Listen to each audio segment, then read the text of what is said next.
Greetings all. Welcome back to another segment of the Anu Asafo Show. I am your host, Kim. This episode of the Anu Asafo Show will be a little different. I'm not going to be interviewing a guest this time, but rather I'll be sharing with you a little bit about the understandings and growth I've experienced as a student of the Anu spiritual order. Sometimes things don't go as planned, but when we make commitments, we have to follow through. So what I thought would be an inconvenience transformed into something possibly even better. But before I get started, I want to go over some of the ways to get in touch with some of the admins of the Anu Order and let you know a little bit about some events coming up. So first, I want to remind everyone to click the follow button on the Enlightenment and Transformation page of blogtalkradio.com to keep up with all the shows as well as news and announcements with the Anu Spiritual Order and Training.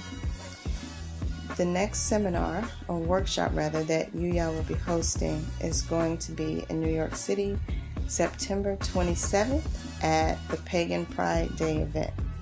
This will be between 10 a.m. and 5 p.m. The title of the workshop is Decoding Rituals and Sacrifice. That should be a very informative seminar. He will also be at Black and Nobel in Philadelphia, discussing the power of the 14 African principles. The time for that workshop is from 7 p.m. to 9 p.m., December 27th. The reviews of those who have attended the workshops have been outstanding. So if you're in the area or up for a road trip, check those out. Also, be sure to check out the many resources provided to keep you in the loop. On Facebook, you have Orisha Religion, Sedulu House Spiritual Institute, H. Yuya Asana, and Self-Actualization with the Cosmic Forces of West Africa. Information is posted regularly on those pages. You also have anunation.org, seduluhouse.org, orishareligion.com, and enlightenmentandtransformation.com. On those sites, you can find lectures, free effective rituals for many things. You can schedule readings, get contact information, and sign up for the training. There are also YouTube channels, Anu Nation, Sons of Sankofa, H. Yuya Asan Anu, and Orisha Yoruba. So there are many ways to stay in touch with what's going on and how you can reach out for readings and questions if you have them. Please check one of those resources before you try to call or send an email, because usually you can find the answers there. If you're a registered student, feel free to ask your question in the Facebook group. It's under Anu Spiritual Training. There are many students there that can help, as well. So it is a closed group and you have to be a registered student to join. So sign up for the classes. One thing I took advantage of when I found the Anu training was I could get a reading and sign up for the first phase of the training for less than what some teachers charge for just a reading. So that's just what I did. So you may want to take advantage of that before things change. Don't take it for granted. It may change in the near future. I don't know. When we're blessed with certain opportunities, we must act on it. Okay. So today, I wanted to share with you all some of the gems that Yuya has given us that have helped me to empower and change some things in my life, a lot of which has cleared up my understanding of different concepts. I'm so grateful for what I've learned from Yuya, the training, and fellow students in the class as well. Out of all the schools of thought, think tanks, and philosophies of many that I've studied and have been a part of, the Anu Order just completely stood out and produced the most results I've had thus far. Chief can go as deep and esoteric as you can imagine, as well as show you how that information relates to everyday life. That for me was the big difference. You have some that exist in extremes. They're either stuck, in root chakra dealing with survival issues and dismiss the spiritual component of existence, or they're super love and light floating in the cosmos but can't handle earthly things. And I don't regret any of the time I spent learning other things, however, because now I can see how they're all related and relevant. So in this segment, I'm going to pick a few snippets from interviews and lectures and share how it changed me and my understanding. These are all Blog Talk shows that you can find in the archives, so make sure you go back and check them out. As I was putting this show together, I thought, wow, you guys really offered a lot just in the archive shows. So I'm going to cut to a quick announcement and then we can get started. We are an African people. We will remember the humanity, glory, and suffering of our ancestors. We will honor the struggles of our elders. We will strive to bring new values and new life to our people. We will have peace and harmony among us. We will be loving, sharing, and creative. We will work, study, and listen so we may learn. Learn so we may teach. We will cultivate self-reliance. We will struggle to resurrect and unify our homeland. We will raise many children for our nation. We will have discipline, patience, devotion, and courage. We will live as models to provide new directions for our people. We will be free and self-determining. We are an African people, and we will win, and we will win, and we will win. Ashe.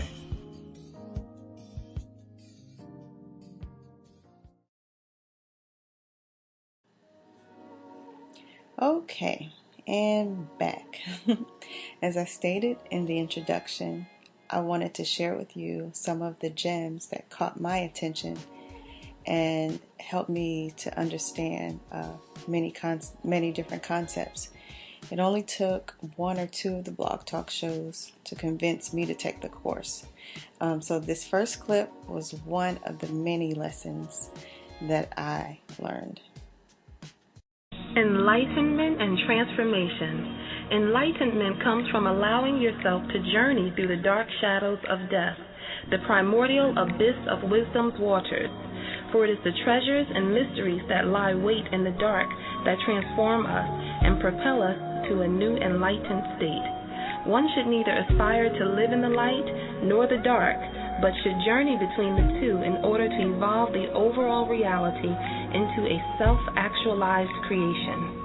Knowledge is your light as wisdom is your darkness. The bold interplay of the two in your life leads you to an enlightened understanding of yourself and the universe you've created. Male is your enlightenment. Female is your transformation. Child is your evolution. Woman, accept the light into your darkness so it may enlighten you. Man, bring your light boldly into the darkness so that it may transform you. Enlightenment and transformation. All right. You may recognize that is a clip of the introduction to many of the earlier Blog Talk shows. When I first heard it, I had to go back and listen to it a couple of times. Then I had to write it down.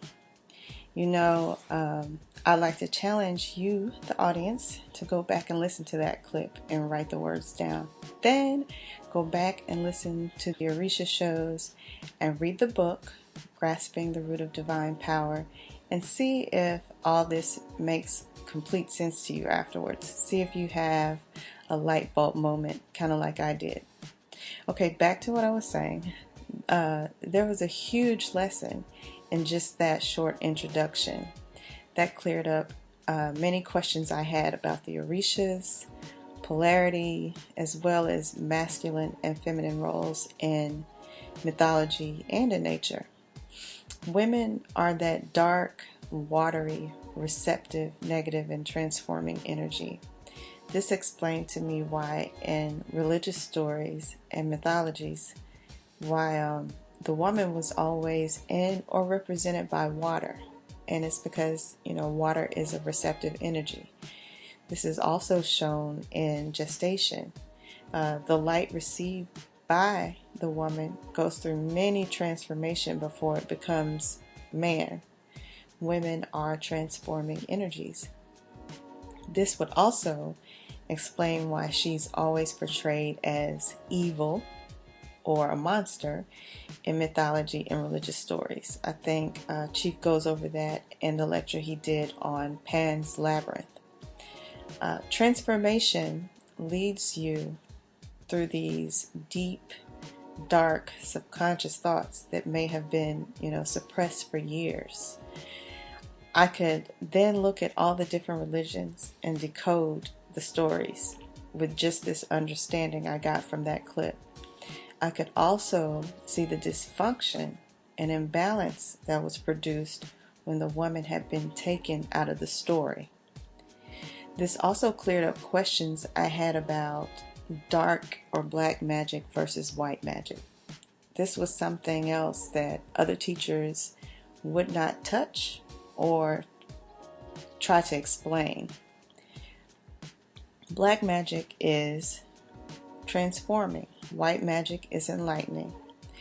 Also, this kind of explains why women who possess the knowledge of black magic were labeled or called witches and punished for it.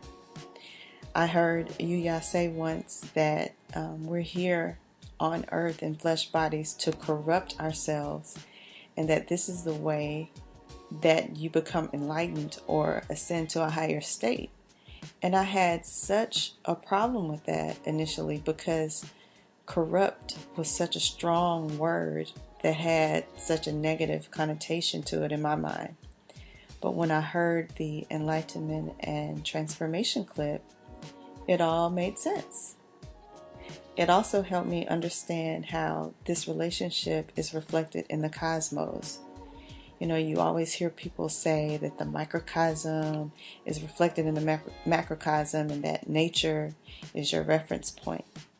But out of all the things I had studied, no one made this simple yet complex connection. It also explained why women are looked at as wealth in many traditions. Women are the earth or fertile soil for the light or knowledge that is implanted within her. She can expand and transform what is implanted in her. And men enlighten us. We have male and female roles so screwed up nowadays. If we would just relax and observe the interplay of these two energies, we would see the order and balance in it. I like to use the magnet example. If someone, wanted to challenge the truth of that, I would say, take two magnets and see what happens naturally. There's an attraction between the positive and negative charges. Like charges repel each other naturally. You have to exert an external force or push them together. So this brings me to how this is related to family. The original family model was the sun, the moon, and the stars. Nowadays, we have total dysfunction in society because we've turned away from what is natural and shown in nature. So let's go to another clip where Haru and Hondo Solomon get into this. Just even referencing the sun, moon, and stars to family. And my original introduction to this was through the Most Honorable Elijah Muhammad, peace be upon him. And that was when I first got the introduction as the man being the sun, the woman being the moon, and the child being the stars. And then later from Father Allah, who spoke about the woman also being earth. And one of the discussions I got into with a woman recently was she was saying that one of the reasons that the children are so wayward is because they're reflecting the light of the sun, which is the father. So what we're seeing is the product of insane men. So I thought it would be great, because I've heard that one before, to kind of elucidate that a bit more on this show. And I'll start by saying that stars do not get, and we're talking about astronomy here, stars do not get their light from the sun. Stars are light years apart. The sun itself is actually a star. So a star itself actually is a ball of plasma, just like the sun. It's generating its own light, and the light that we're seeing those are photons that are being released, which take hundreds of thousands of years to even come out of the intense gravitational force of a star. So what's interesting about that is that once that light, that photonic light, which is a much cooler and slower particle. Okay, so by the time it turns into light, it's darn near dying at that point. So by the time we see the light, what's interesting is that light actually shines in an absolute straight line until it hits another object. Sometimes that object that it hits is your eye socket. So the only time that there's a perversion of the child or a perversion of the star is when something gets in the way of that light or that projection and distorts it. But it's not actually receiving its light from the sun. Interesting enough, if all the stars in our universe burnt out, it would probably have very little effect on the universe, other than it would affect our guidance systems, because you still have missile guidance systems that are guided using stars. But what's interesting is that we get direction from stars. So now let's correlate this to the children. We get spiritual direction from our children. Why? Because our children are ancestors who come back again, providing that direction. The sun provides nutrient. The sun provides information. The sun provides light. The earth, which is has an atmosphere that can sustain life, obviously sustains, or is supposed to sustain, the relationship between that sun and whatever is produced between the two of them. There is a process, there is a give and take that occurs between, again, going through sun, earth, and star, or sun, earth, and child. And one of the things I wanted to speak about, which comes up a lot, and I'm sure Brother Hondo, you've probably seen this too, you can chime in on this, is when you have situations, and I have a lot of clients who come to me, women in particular, and they have their children, they're single mothers, quote unquote, and a lot of times I'll ask, okay, where's the father? How's the relationship? And they'll have a disagreement, and they'll say, well, look, I just took my children and left. I couldn't deal with it, so I just took my children and I left. And one of the things sometimes I have to impress upon them is that, your children have two parents. And by doing things like that, you're actually distorting their development. Because if you remove the light of the sun from this universe, the earth would die within minutes. The waters would freeze over, the air would freeze over, the wind currents would go insane, the gravitational pull would go out of whack. So if you're still existing and surviving to some degree after removing the sun of your family out of it, then you've actually replaced it with some other sun. But a lot of times it's sun through proxy. So sometimes society becomes your new man, and you're thinking you're making choices or independent decisions as a family without realizing you're still getting light or information from a source. It just may not be that direct source that you co-created with. Of course, this is always problematic. Of course, this is always something that should be avoided. When you have situations, one of the things that I always tell people, as a man, we have to know how much light, if we are the sun, how much light to give to the earth. If we give too much light, we'll scorch the surface.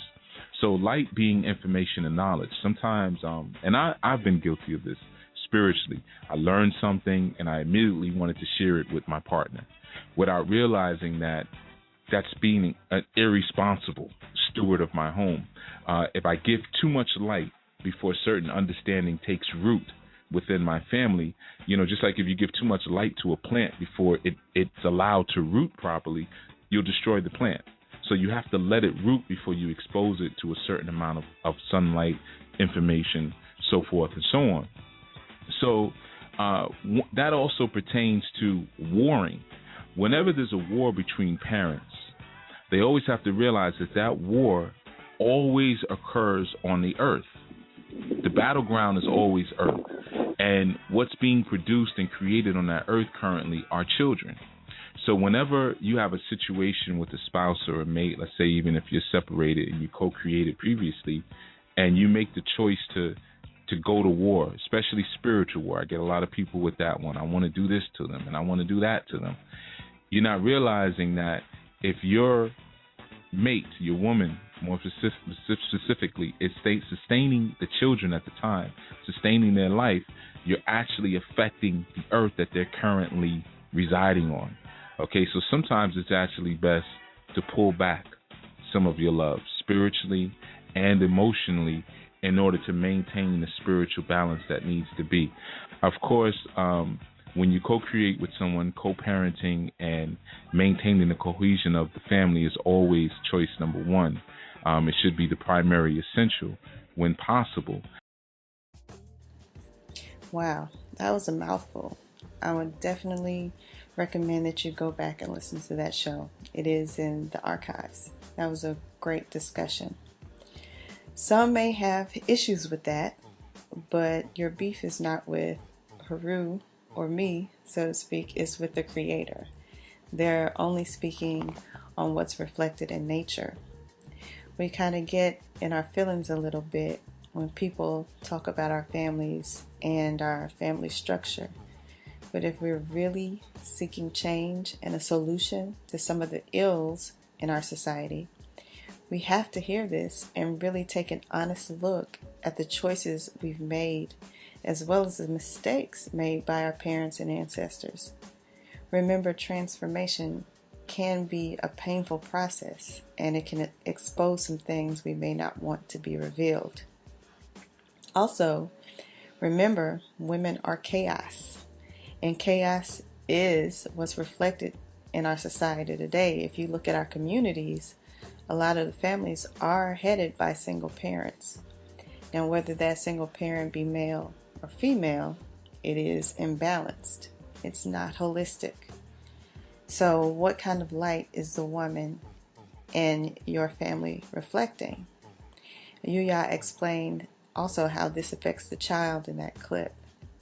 In his book, Solutions for Dysfunctional Family Relationships, Creating Whole, Healthy Families is discussed at length. I hear a lot of people talking about African cultures and the kingdoms we ruled.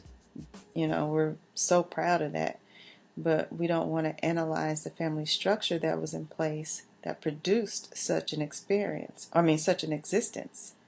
You know, this is something we just can't escape or avoid. We must deal with it. This brings me to my next clip concerning ancestors, communicating with the ancestors, and setting up ancestral shrines. As stated in the last clip, our children are our ancestors returning. So when we create these children unconsciously, without a plan, and without considering lineage, which ancestors are we bringing back? You know, are we creating the same oppressive conditions that the previous generation had to live through? So let's listen as Haru gives us his explanation on dealing with the ancestors. A lot of times when people set up their ancestral shrines, what they do is they put implements on that shrine that their ancestors were highly invested in when they walked the earth. So you'll find Bibles, you'll find Qurans, you'll find Torahs, you'll find Christian crosses, so forth and so on. Even some of the meals, you'll find pig's feet, you know, and whatever else that they ate when they were here. And one of the things that you have to use your own reasoning for is this. Ask yourself if some of those same things that you're putting there are the reason why they're now ancestors. Okay? If you had relatives die from diabetes, and you put a bunch of candied yams and, cornbread and things like that, rice on the shrine, to me that would be offensive. And I would say the same thing for these Orthodox religions. Some of these religions are the cause for our ancestors' demise. So your job as one who's continuing the work of your Egun or of your ancestors is to give them the next level. Why would they want to be stagnated at the ancestral realm that they're at? And there's nothing against ancestors, but if you leave this planet and you find yourself in the ancestral realm, that means you didn't get back home, because the ancestral realm is not home. So what you can do is give strength and energy to your ancestors to get them to the next step, so that way maybe they don't even have to incarnate back on the earth. Maybe they can go straight from the ancestral realm to back home. Because how do we know that we can do this? Well, let's look at the word Egun. Okay? Let's look at the word Egun, which is E-G-U-N. This is a Yoruba word that we use for ancestors. Now, you have two words. You have Egun and Egungun. Many people confuse Egungun. They think that Egungun means Egun, but just in plural. This is untrue. Or they say that Egungun are the ancestors that exist outside of your bloodline. Also untrue. The Egungun is a society. Okay, that's why when you hear about the Egungun society, it's never mentioned as the Egun society. Okay, the Egungun is a group. They're society. All right. The Egun, the word Egun means bone. The word Egun means bone. Okay, why is this significant? Not just because when we, think about Baron Samedi in our Voodoo culture, we see the skull and crossbones. It's significant because your blood is made inside of your bones. Blood is created and concocted within your bones. Okay, so now, if blood is made and concocted within our bones, then now we understand the significance of not only Ogun's place, but we also understand the significance of Obatala's place, and we understand the significance of offering blood, or ashe, in the form of blood, or the melanin that exists within the blood. More key, put a star next to that. When we're giving offerings and service to the energies that we work with, because like the Christians say, there's power in the blood. Well, power we know to also be ashe. So let's say there's ashe in the blood, right? But we knew that already, right? That was no secret for most of you listening. But the key is here, you also have life in the blood. Well, which life? Your life? Whose life? All of the lives are in the blood. All of the lives are in the blood. All of the ancestral lifetimes are in the blood. Okay, so how do we begin to pull from these ancestral lifetimes, or we even begin to speak to these ancestral lifetimes? I'll tell you one easy ritual that you can always do to connect to your ancestors. And our indigenous elders still do it and did it, those who are ancestors now on the continent of Akibulan, which we know to be Africa, right? They would always perform dances and activities that their ancestors did, because in doing this, they became them. So at certain times of year, they would perform certain harvest dances, right? And this was a part of their tradition. So by repeating certain rituals and activities that are in alignment with your traditions, what you actually end up doing is you evoke the ancestors who performed those things before. So, for example, if my ascendants who come after me, let's say 100 years from now, say, we want to evoke Baba Haru, and we want to bring him forth, what could they do to bring me forth? Okay, well, they can play music, string instruments. This is my thing. They could play drums. They can do martial arts. They can do a radio show, right? They can do the things they can do the things that I did that were sacred and ancient to me when I did them, and in that they become me because I'm already one step right there anyway because I'm in their blood. Why am I in their blood? Because I'm their egun. Egun is bone. Bone is blood. Okay? So, this is very significant when we start looking at questions of, well, how do I establish my ancestral shrine? I'm going to start here when we speak about the logistics of an ancestral shrine, and I'm going to say grasping the root of divine power gives you a full layout on how you establish an ancestral shrine. But even phase 1 of our new spiritual training, it also goes into it. Okay, so between those two sources, you shouldn't have any more questions about how to establish an ancestral shrine. But what I am going to speak on is some of the dogma that comes along with establishing an ancestral shrine. Some tell you should have 9 candles, or you should have 7 candles. You should have 9 glasses of water, 7 glasses of water, 9 glasses of rum, 9 glasses of water. You know, again, a lot of this comes from Catholicism, especially when you're dealing with the rules.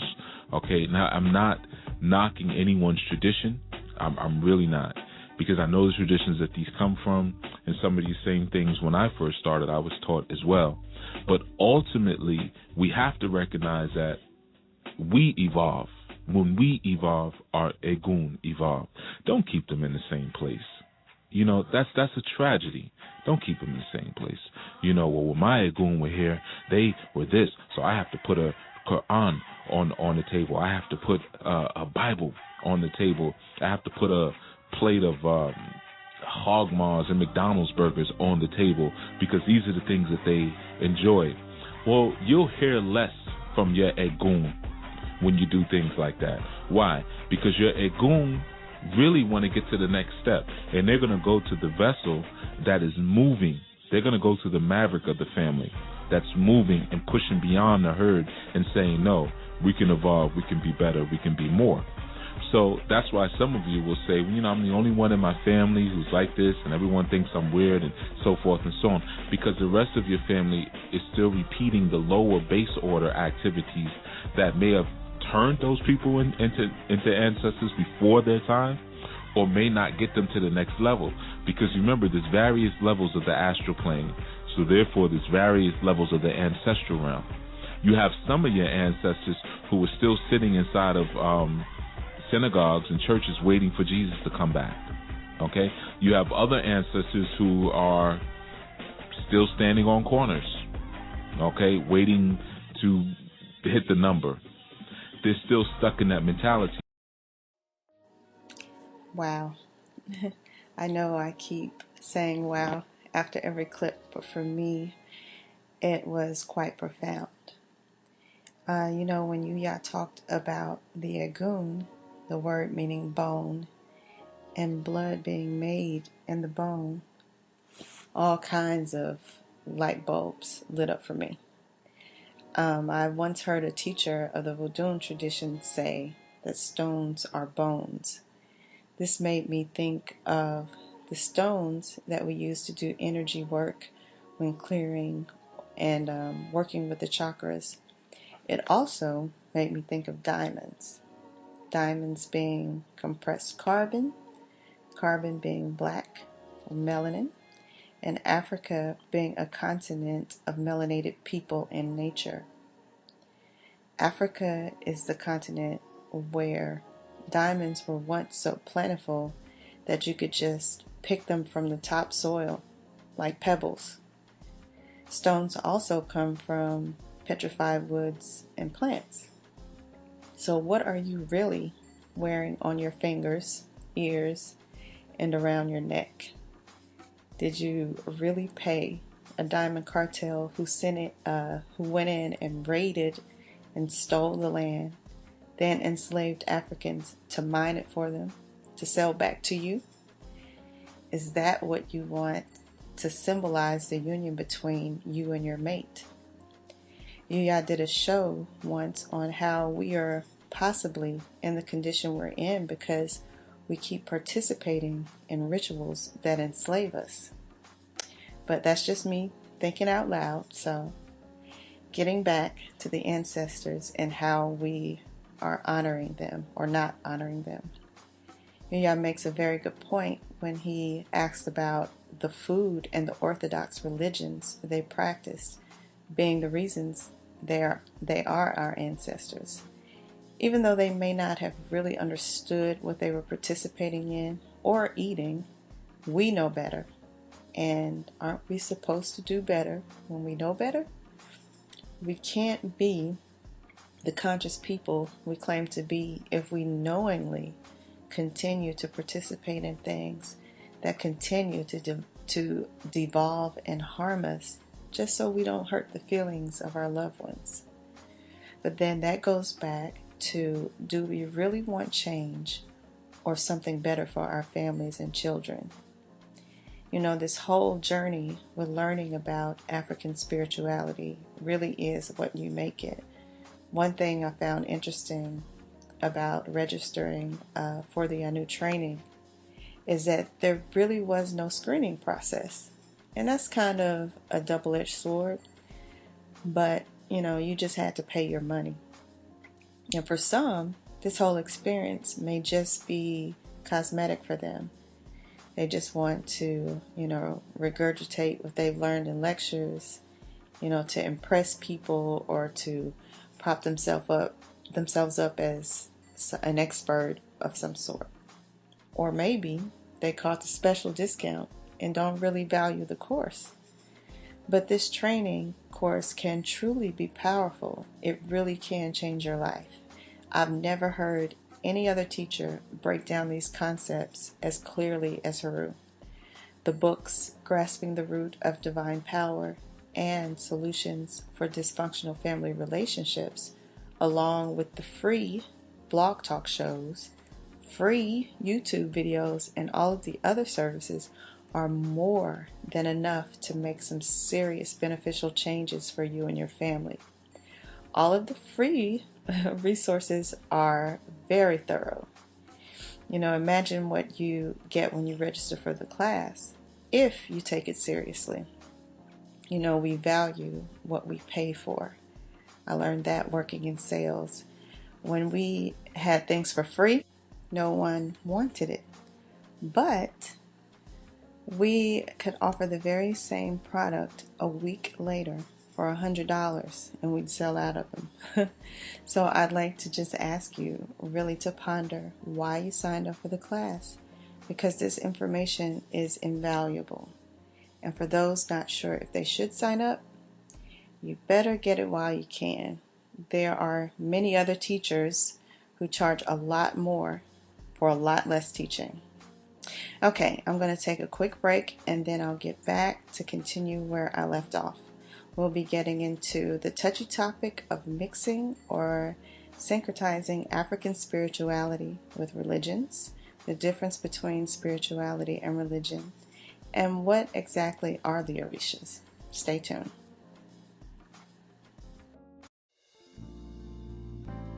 What is Anu Asafo?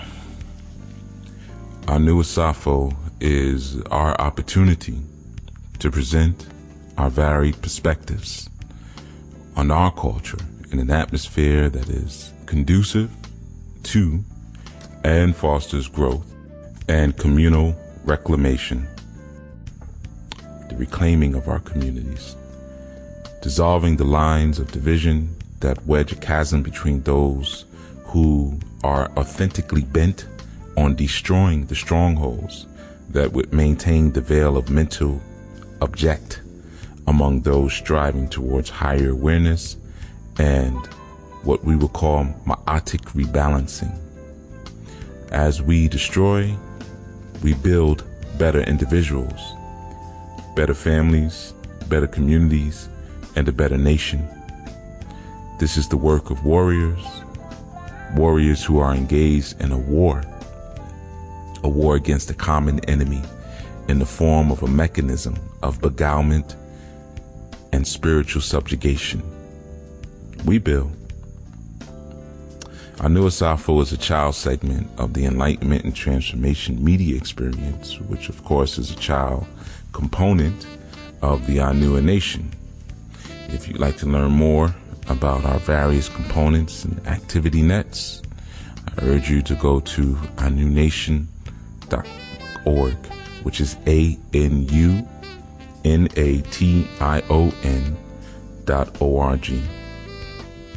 The Anu Asafo segment on enlightenment and transformation is a student coordinated and managed show segment.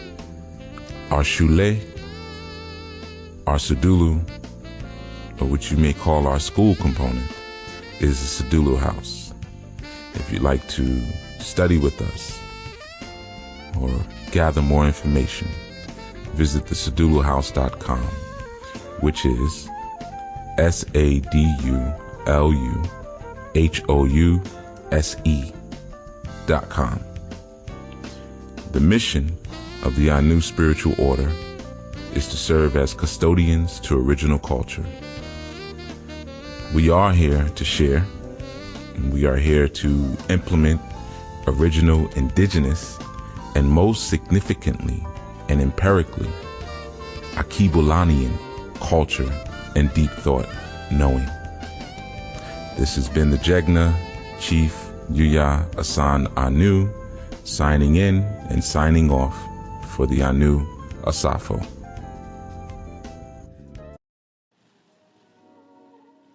Welcome back. Before the break, we were talking about subjecting our ancestors to the same things that caused them to suffer when they were in the flesh. Many of us do come from ancestors who were Christian or Muslim due to slavery, and this is a very touchy topic. But your ancestors chose you to continue the work, so you must be the one to make the tough decision to break cycles of dysfunction. When I started studying African spirituality, I noticed one huge difference between Orthodox religions and indigenous spirituality. That difference was religion had a master-slave concept where you had to follow a code of conduct or morals in order to deserve the love of your master. It took power away from the individual. Your obedience to the system was what would save you from your wretched, sinful state. African spirituality said that you were in control of your world, and it taught you or teaches you how to see and move in nature in order to fulfill your purpose. You didn't have to beg or pray to some unseen entity. I've had the experience of some who knew I was taking this course or that I was studying African spiritual systems who wanted me to share what I was learning, which isn't bad, but they wanted me to do it so that they could justify and whitewash the current religion they were practicing. They wanted to have a leg up or a gimmick that others didn't have that were teaching the same orthodox traditions that they were teaching. And of course, they were going to present this information as if they went through the course or initiations to make it believable.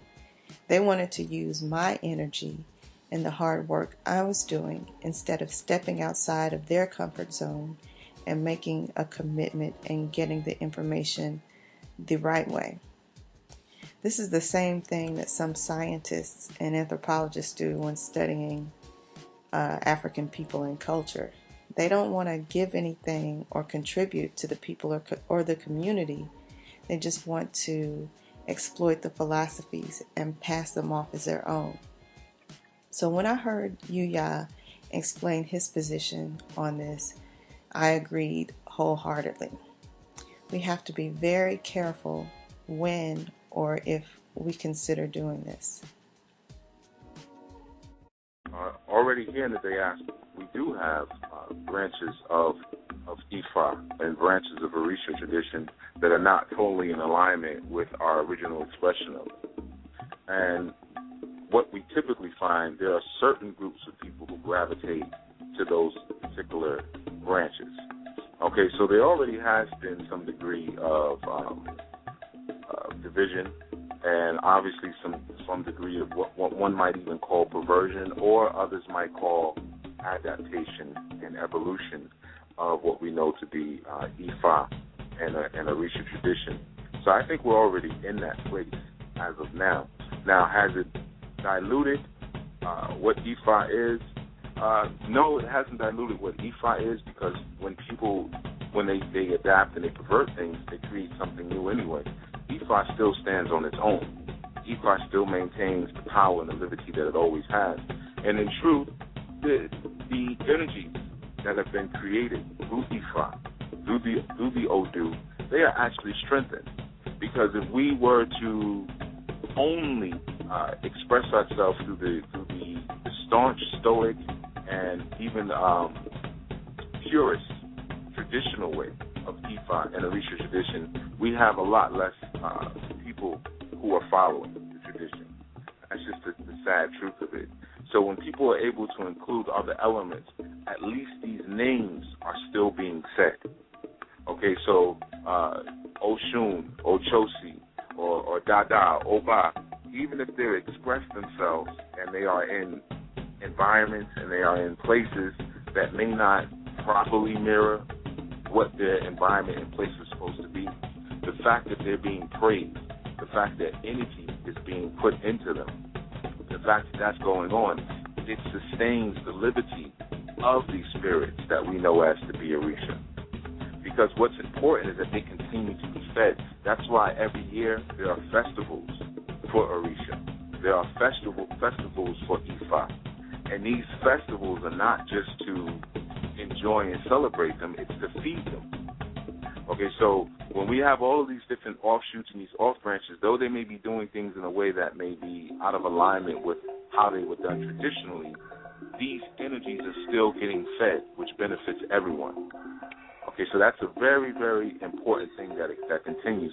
As far as aligning Ifa with Jesus and things like that, I'm not necessarily against that if you can give me a reasonable and pragmatic explanation as to why you're doing that. I need to hear more than just, something basic, and that's for me personally.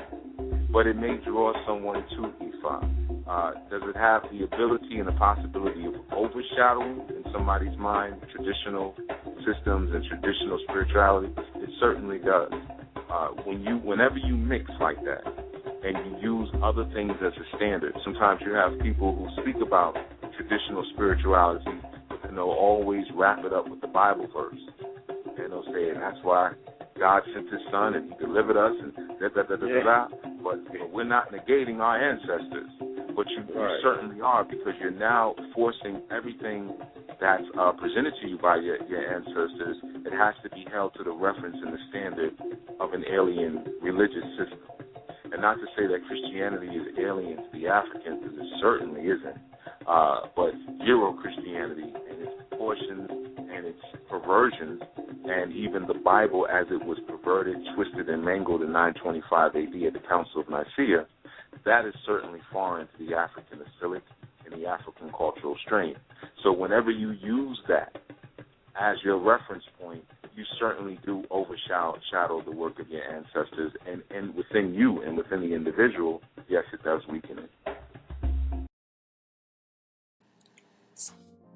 Although mixing Ifa or the Orisha tradition with religion could possibly pique the interest of some, you have to be very careful. One reason I say that is because the programming is so deep and so encoded into the individual. They'll sometimes bring residue of that religion into African spirituality. And usually they'll have a difficult time deprogramming and really understanding how to work with Orisha. They will come with the same worshiping or slave master mentality when approaching African spirituality. Or they will kind of churchify the tradition and become just as fundamental and dogmatic in their understanding as they were in the previous tradition or culture. So what is the difference between spirituality and religion? Let's see what Chief has to say about this. Now, if you look at the definition of religion being to bind back, we would have to look at the word religare, which is a Latin word meaning to bind fast. And the implication of this word is that there needs to be some sort of binding or obligation to what one would consider to be a divine force or one would consider to be a god, all right, or gods. So religare, to bind back, is an expression of devotion and obligation to a god. And later, through social definition, that has become obligation and devotion to a god based on some previous transgression or previous disassociation through disobedience, or what one would call sin, but we'll say disobedience to that divine force. So what happens now when you become one who is invested in religion, you automatically see yourself as less than from a deficit model. Now that deficit model dictates that by yourself, or with yourself, which is a better term, you are less than. There is something wrong with you, and you need to bind yourself in devotion and subjugation to a quote-unquote higher force in order to learn a moral code that will either birth a greater life for you, a greater destiny, or a greater afterlife for you. So, if this is your perspective, that's your perspective. I don't agree with that perspective in so much as in ancient times, there was no word for religion. The wording for religion and this social definition, as well as the etymological definition, really came about with the rise and the perpetuation of the Roman Empire. So we know that there's a close relation with the term religion and the form of Christianity or Euro-Christianity that many practice today. And again, be clear that I said Euro-Christianity. Okay. So when you're dealing with the religious paradigm, you're automatically putting yourself in a master-slave format and cycle. Putting yourself in a master-slave format and cycle will never bring you to the point where you can actually unleash your inner power. You'll constantly be looking to tap into a higher or greater power. There are people that say, you know, I'm not a religious person, but I do pray to a higher power, or I know that there's a higher power, or I know that there's a supreme being. Well, how do you know that? And they'll say, well, how else could the sun, the moon, the stars have been created, and the birds and the bees and so forth and so on? Well, by immediately giving up your power to this amorphous higher power that you haven't taken the time to learn or study, then you immediately start seeing yourself as less than and with lack, and without the inability to be creator. Perhaps you created the sun, moon, and stars, but through your investment in a religious mindset, which eventually has now reprogrammed your DNA strands with a programming code and syntax of subjugation and submission, now maybe you don't even remember how you created the sun, moon, and stars. Or when you're recreating them, maybe you don't even give yourself the credit. You immediately give it to something else. So a lot of people who get into the traditional spiritual paradigm, they carry this mindset into it.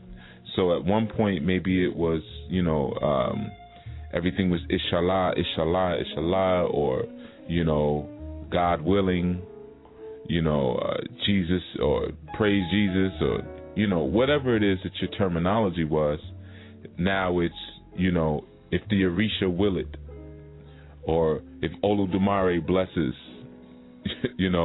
or if the ancestors will allow.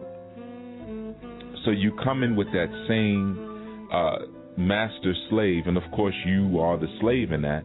You come in with that same mentality, and again we go back to and wonder why your rituals are not working, and you still need to go to a priest, an awo, or a priest or priestess for every little thing. And for some, they want to go to the priest or priestess for every little thing. They're afraid of their own power. They haven't invoked that Shango power as of yet, where they have the ownership over their own power and their own strength. So they feel they need someone to do it for them, and they don't want to go through the burn of learning to do it for themselves, which in this new day and time, which it is a new day and time, that is the only way that you're actually going to properly ascend through your ladder of development. You have to learn to do it for yourself at whatever level that you're supposed to get to, but still allowing or looking for someone to lord over you is going to bring you nothing but destruction. That I guarantee you. It will lead you nowhere but to a bottomless abyss of unconscious sleep and dormancy. So, after that explanation, would you say you are spiritual or religious? How do you approach the Orishas? And how does it affect your rituals? Do you trust your own power, or do you feel the need to go to a priest or Babalawo to do the work for you or to give you a prescription?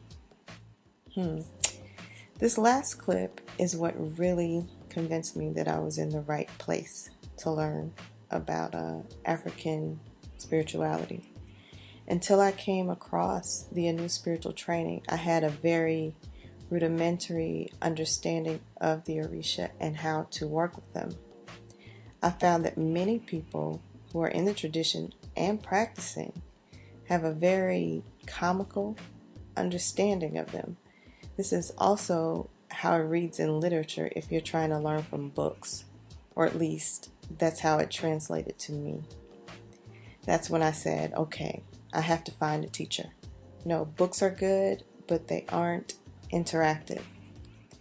So this is just a quick run through of Yuya explaining how the Ori and the ancestors work with the Orishas. He also explains how some have spookified them. Of course, you can go back into the archive shows and get extensive breakdowns on each Orisha and how to work with those energies. This is where the Orisha come in. Now, Ori again means head or consciousness, and Sha means selected or seated. Okay? So when you have Orisha, it means the consciousness that is selected. So you basically, you look at your Orisha almost like a menu. You say, okay, well, look, I got all this force, I got all this power, but I need to attract people to me. I need to attract the energy of congregation. I need Oshun. Oshun brings things together. Okay, but she has a certain way that she does it, which I don't really know how because I'm just straight force.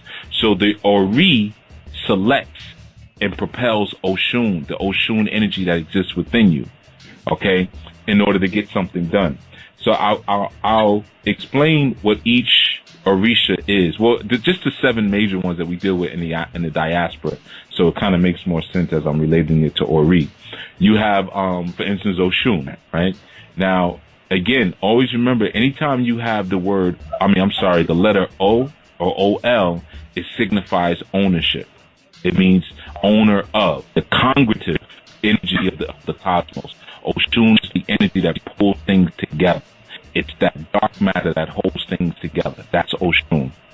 Okay, and then you have, let's say, Ogun, right? And Ogun is the acidic force of the cosmos. Ogun represents acid. Okay, Ogun breaks things down. He's an analyst. He breaks things down, but he's actually red, and we'll get into why he's red in a bit. But we have Shango. Now, red, just so you know, red represents Ashe. When Ashe activates, turns red. Okay, and Ashe is power. It's assimilated with chi or prana. It's power. That's right. And when it turns on, it turns red. When it's in its receptive mode, or when it's what we call Odu, which is the opposite, it's black. So Odu is black, Ashe is red. Okay? So now we have Ogun, he's straight red. That's why he represents all that aggression and virility, because that's just straight Ashe, straight power. Okay? He would be similar to a 50 Cent or a Suge Knight, Mike Tyson, who even used to call himself the God of War, you know, or Iron Mike. These are incarnations of that Ogun energy. Okay? Then we have, like I said, Shango. Now, Shango's colors are red and white. Okay? So you have a combination here. The white in Yoruba culture we call fun fun. Okay? And Shango is circumspection. That's the energy that he represents, just like Heru. Okay? It's that hawk. It's that ability to see things, see everything at one time. Okay? That's Shango. Now, he has the red of activated Ashe, but then he has the white coolness of Obatala. Now, Eshu represents intellectual capacity and segregation. He separates things. This goes here, that goes there. Okay? So, Eshu is responsible for species. Okay? That's Eshu. He's the one who created different species. Now, of course, we're told that Eshu is the crossroads, and he's opportunity. You know, when we hear about Ilegba, Ilegba comes from the Yoruba word Ilegbara, and that means a person of great power. Okay, and then of course when it came here, you know, things change over time. It became Ilegba, then Legba. You know, when you hear like Robert Johnson singing down in the Delta, they sing about Legba, made a deal with the devil at the crossroads, Legba. Okay, this is Eshu. Eshu is Ganesha. Okay, same energy. Eshu is Loki. Eshu is Pan. Okay, Eshu is Lucifer and Jesus, or I should say the Christ. Again, if you even look at the word Jesus and you take the J off the front, the S off the back, you have the word Eshu. Okay, so that is the energy of Eshu. He's the segregative force that says either you go here or you go there, but you're going to make a decision. Okay, now he also is called Onibode, and Onibode means the gatekeeper. A perfect representation of Eshu is in the movie Thor, when you look at the character that Idris Elba played of Himendall. Himendall was Eshu. He was that Onibode. No one can come through here but by me. Similar to Jesus. No one coming to the Father but by me. I'm the truth, the way, and the light. Okay? That is that Eshu energy. Now, we also have Oya, which a lot of people hear about. Oya, right? And the word Oya means she tears or she tore it. Okay? So it means it in both senses. Tear, as in to cry, because she represents compassion, but it also represents the ripping of things. Okay? Now, interesting enough, if anyone's familiar with like the Buddhist paradigm or the Hindu paradigm, Oya is also Kuan Yin and Tara. Tara means tears. Same thing. Okay, now we know that Oya is the energy that she represents the supplanting of power. Okay, right. So you know we all. Get the word. That's also where we get the word. Remember, the humans, based on the Kemetic traditions, Ra cried his tears in which that formed human beings into existence. You know, and the word for that was Misram, you know, which is the children of the light. So everything is everything. That's where the Europeans got a lot of their gods, the gods of thunder, the gods of rain. That's right. With energy. Right. It comes right. Well, Jehovah comes from Oya. Jehovah and Oya, when they were speaking to Jehovah, they were actually speaking to a carnation of Oya. Okay, that's why Moses would go up into the cloud to see the cloud, and God would speak through a storm cloud. That was Oya coming at that time. Okay, so Oya, yes, is the planting of power. If we look at it from the hurricanes or tornadoes, the tornado picks up something and moves it somewhere else. It doesn't necessarily totally destroy it. It can, but it usually moves it. Okay, so Oya represents like inheritances, going into a job, taking somebody's job, stuff like that. That's all Oya's work. Okay, and then of course we know we have Yemoja, or her full name would be Yeye Omo Eja. Yeye means mother, Omo means child, Eja means fish. Okay, so we know when we're dealing with Yemoja, we're dealing with the Piscean energy, the Vesica Pisces. Okay, that's Yemoja. Okay, but also Yemoja represents instantaneous healing. She sustains the concept of instantaneous healing on the planet. Her colors being blue and white or blue and silver. Okay, she's actually the complement of Shango. Okay, she's actually a complement of Shango. But again, Yeye Omo Eja, Yemoja, we more closely related if we go in Kemetic to Nut, the darkness of the night sky sustaining the stars. Now we know again from Aleister Crowley, that we're all stars. Okay, so we're stars that are suspended in the night sky. Yemoja is the water that suspends the fish in the water. Okay, the same thing. All right, so these are just some of the basics, and like I already told you, Obatala or Rumila. We have Ochosi, who represents astral travel. But these are the actual formulas that we can tap into, known as Orisha.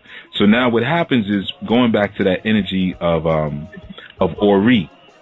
So Ori says, based on what I need to get done, I'm going to select these different consciousness to get it done. But the key is, we always have to understand that because we have Ori inside of us, and Orisha are subject to Ori because they're tools that are used by Ori, just worship the tool. That's like going and worshiping a screwdriver. But you have to know when to use a screwdriver, when to use a hammer, when to use a hacksaw. They have different purposes and different reasons, and sometimes you can even combine tools for different results. But if you combine the wrong tools, you might cut yourself. Okay, so that's where a lot of that spookism comes with Orisha. Or don't put your oil next to Oshun and fight. And don't put this, that doesn't even exist. Okay, it's just certain things happen when certain formulas come together. If you put Yemoja together with Ogun, you get rust because you're putting salt water with iron. So it rusted. But there's nothing wrong with that because rust represents life.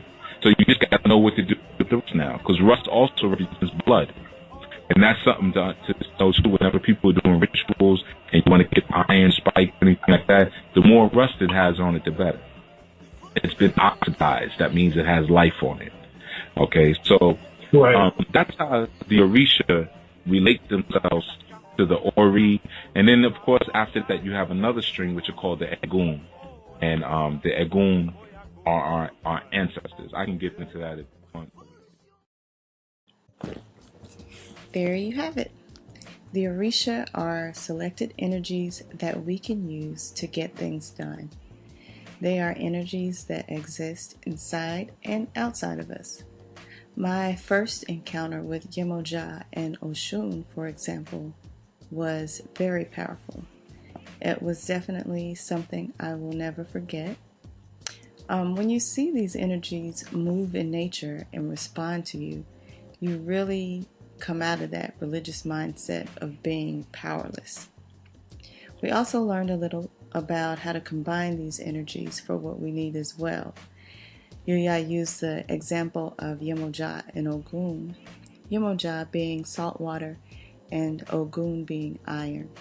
When you put those two together, you get rust. This is alchemy, learning how to transform matter. So now you can use your skills as an alchemist as well to add to your rituals. Another thing I'd like to add is to try to learn as much of the Yoruba language as you can. If you've been listening to the shows and doing the assignments in the training, you know that Yuya is big on word etymology. And when you understand these words and how they're put together, like Yeye, Omo, Eja, a lot starts to make sense. And you can see how religions and other indigenous systems changed or added to the names, stories, and attributes of the characters in the myths. You'll learn to decode other languages as well. That clip was from an interview with Alim Bey entitled The Real Orisha. You would definitely want to check that one out. It was a very informative interview on the Ori, the ancestors, and the Orisha. And you can find it on one of the YouTube channels. So, that's all I have for this segment of the Anu Asafo Show. Thank you for tuning in and listening. And next week, we'll be back with a guest. I'm not sure who it may be next week, but we will definitely have a guest. And I will speak with you all next week. Peace. Thank you again for tuning in to this week's episode of the Anu Asafo Show. I wanted to close the show out a little different this week. I'm going to play a clip from one of the blog talk shows entitled Religion, the Pimp. And I felt that it goes well with the music mix that Yuya just put out.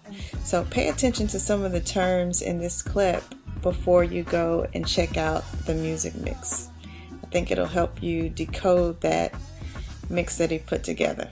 So enjoy. Talk to you next week. The term pimp, right? And for pimp, what I'm going to give you is more of a relative and social definition to make it a bit more clear. And let's start with this so that you understand clearly. A pimp is a predator. Okay, when a pimp comes on the scene or comes into a space, a pimp comes into a space just like a shark or a wolf or any other predatory animal. Okay, not necessarily even like a scavenger, but a predator looking to devour, and most importantly, looking to devour because a pimp does not have energy on its own, of its own. So it looks to rob a person of their energy through various forms of manipulation. Okay, this is a pimp, right? And my stimulus for doing today's episode really is to get into some of the, not just methods, because we covered some of that in our mind control segment, which I urge you all to check out if you haven't checked it out. And but I'm following a theme here based on some of the things that I've spoken to my students about and other people, and just some of the ordeals that they've gone through. And I realized over the time speaking to people that they had no idea really that they were inside of a cycle of a pimp-prostitute relationship, even within their spiritual houses or what they consider to be their traditional African religion spaces. But of course, as we all know, the pimp-prostitute scenario was played out not just in those environments, but also in our orthodox or structured religious environments. But again, we have the pimp, going back to this pimp idea. The pimp is a predator, and more importantly, a pimp is one who isolates and alienates a person from their reference points in their environments in order to have complete domination and control over that person.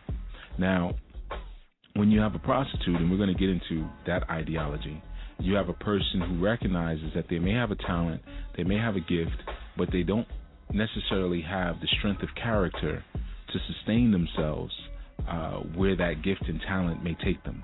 Now, what do I mean by this? You may have one who, let's say, we'll use the arena of sports, who has the ability to do certain things with their physical body that now brings them into an echelon of society that they were not prepared for in terms of character development. Okay, but their talent brought them there. It wasn't their talent. It wasn't their character, their intellect, or any one of their other gifts that they may have had. So a person may have talents and gifts that can bring them to a place, or even a drive, that they do not have the character, the wherewithal, or the insight or circumspection to sustain themselves at. Okay, so this is the prostitute relationship. So the pimp comes along and tells you not only what to do with your talents, but what to do with the product of those talents. Okay, so now in the spiritual situation, or in the spiritual house, Ile, or what have you, you have Ashe. Now some people are walking Ashe banks. They have a lot of power, and a lot of times they don't even know it. Some people have the ability to see certain things, or to generate and conjure rituals that are very effective, or a multitude of other spiritual talents. And a pimp mindset or a predatory mindset will find this person and try to make this person a whore. Now, what is a whore? A whore is not someone who just allows themselves to be used for no reason.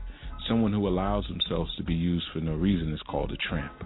Okay, so we're using this again in the pimp. We want to take it to a social definition.